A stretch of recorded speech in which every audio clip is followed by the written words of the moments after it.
Kerkük'ün zindanına attılar beni. Kerkük'ün zindanına attılar beni.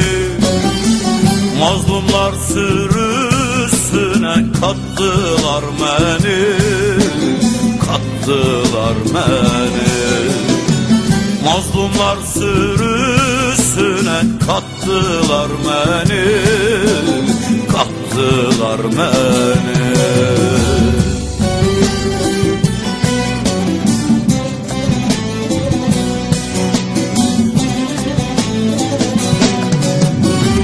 Bir yanım dağladılar ateşle annem. Bir yanım dağladılar ateşle annem. Ne dostum ne düşmanım yaktılar beni. Yaktılar beni. Ne dostum ne düşmanım yaktılar beni. Yaktılar beni.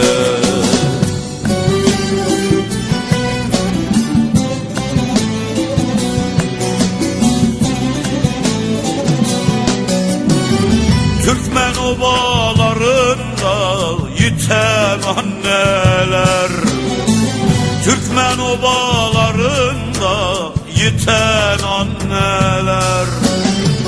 Ne yuvaları kalmış ne de haneler. Ne de haneler. Ne yuvaları kalmış ne de haneler. Ne de haneler.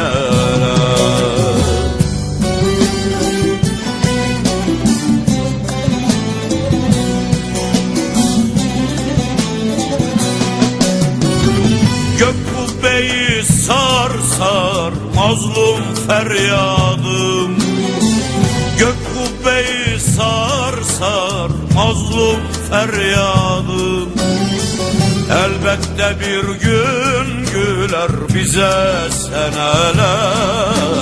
Bize de seneler. Elbette bir gün güler bize seneler. Bize seneler. Bize de seneler.